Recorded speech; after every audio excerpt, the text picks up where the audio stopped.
So George, you couldn't help yourself. You had to go with a bigger turbo. Like I always said from the start, yeah, we built it for the people at the start. It was the people's car. The people. All right, now it's my car. I've taken over. It was always me holding you back. Yeah, 100%. Always holding everyone back. Yeah, everyone. So as always, you know what I'm like. I like to go the full hog straight away. Unfortunately, it's been a process, and we're here now. Obviously, with the rear end and the way the car's looking, it's now time for me to take over and build it the way that I wanted to originally. Obviously, you were holding me back a little bit. I was telling him just to calm down. Let's just do it in stages. Yeah.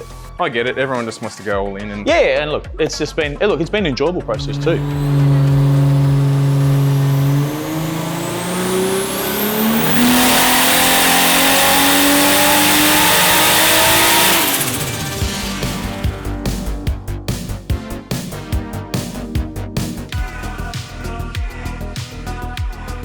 So what is it?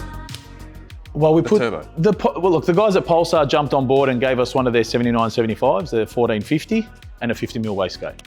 Coming to the end of the year, last year, I was collecting some parts, and I wanted to do it over the Christmas break because time's very poor at the shop. So I decided to collect as much parts as possible and do it over the Christmas break. So to save some time, I had Brandon at Side Design Fabrication. I got a Pro Mod barrel manifold off him. It makes a really good product. And then I just had to fit it off to mount the turbo where I wanted it and add some EGTs. I saw you got the probes in it. Yeah, so again, guys at Haltech jumped on board as well, told them what we want to do, sent us out some EGTs. I already had a TCA box. Yeah, within a span of a couple of weeks, she's up and running. So I haven't done it completely. It is a bit of a, I won't say half-assed, but yeah, it's half done. We still got a little bit more to do, like the exhaust, which we found out. Now, forget all that, George. The best mod you've done to it is actually inside.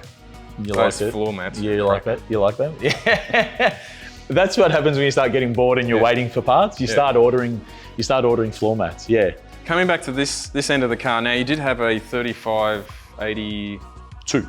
Yeah. We thought it was an 84, but it ended up being an 82. So I think making 580 on a 3582, 580 kilowatts on a 3582, it's actually not bad. Responsive, fun, but yeah, it was time for that to come off and this to go on.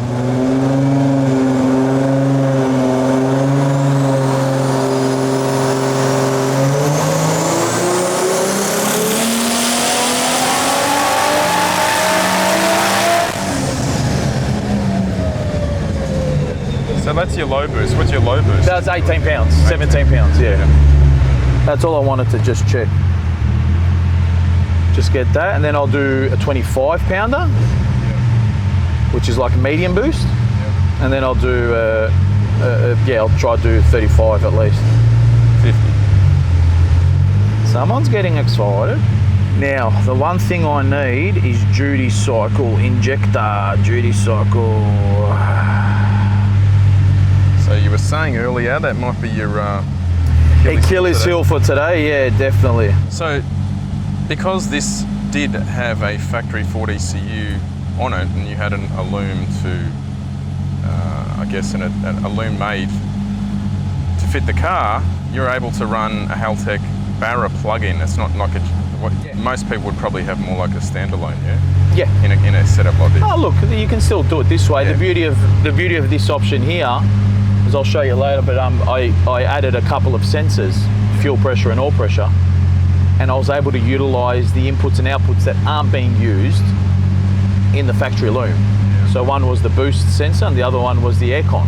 So I just utilize them, so I don't have to wire in. So no aircon, so what you're saying is it's not a street car? It is true.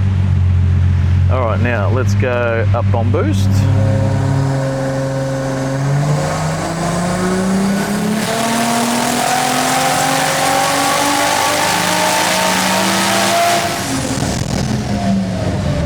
Listen to that screamer.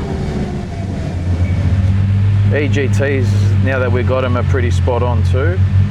Probably the middle cylinder's a little bit cold, but it probably gets the most air too, so distribution wise, still fine. All right, let's put more boost in it and see what that does.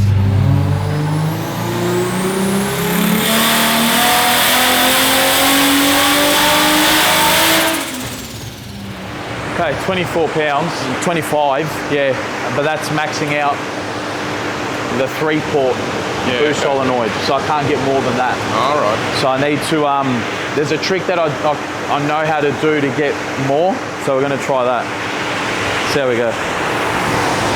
How are you on the duty cycle and the? What's that? How's your injector? Oh, on 25 is fine. Yeah. Yeah, it's like 60% something, Yeah, 65. okay. So it's fine.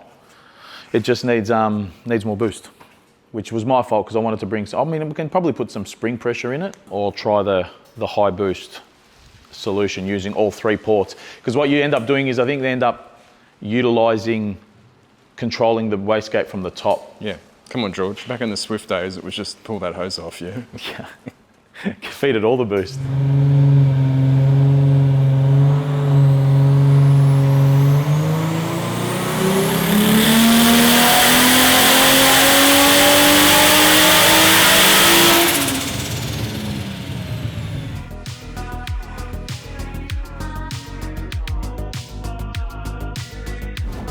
Now we did just run it up on the dyno. It made pretty good power on lower boost. What do we make? 602? No, I think you made less than that, wasn't it?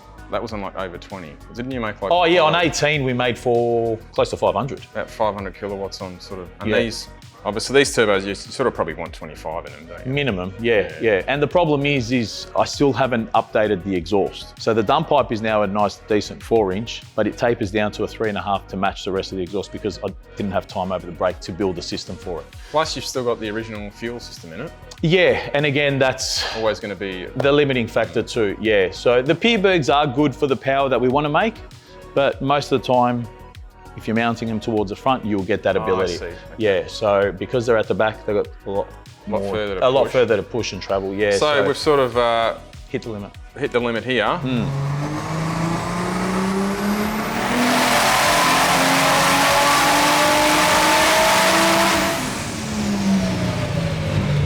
You did say before we started the fuel system's going to be. I always knew it was one or two things. It was either going to be the fuel system. Look, the engine still is a relatively basic engine, so I didn't know if it would start lifting the head or anything over 30 pounds with something like this. But that's obviously not the case at the moment. But yeah, the exhaust and the fuel system were always going to be the limiting factor. So, Yeah. So realistically, in a perfect world, you've probably got 100 kilowatts up your sleeve here. I think so. Yeah, if I put the 4-inch on it, it'll help the thing breathe. Because as you noticed, as the boost went up, the power didn't come up as much as it did on lower boost. So you can tell obviously that restriction's there. So we needed to, so I'll need to upgrade the exhaust to a 4-inch.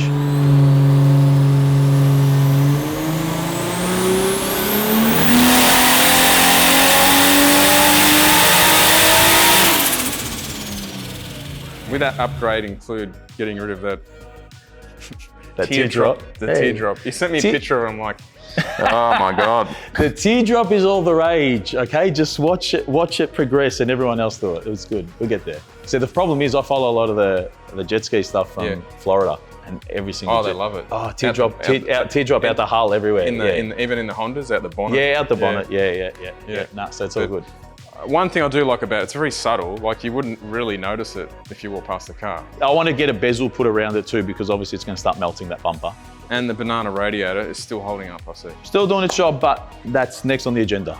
I'm surprised it's made it through summer again. But no, there's a couple of little tidy up bits that we need to do. Yeah. And that'd probably add another fuel pump and a 4-inch exhaust and probably either come back here or just go straight to the track. Because I just wanted to get the boost curve sorted, which we've done now. The rest I could probably do at the track. So that's really what today's session was all about, just setting up the boost curve. So because new turbo, new gate, new boost curve, and so we're here. Well, as usual, apart from the limiting fuel problems, it all ran fine. So reliability, mate. Get it to the track and get some time. Also want to do some roll racing too.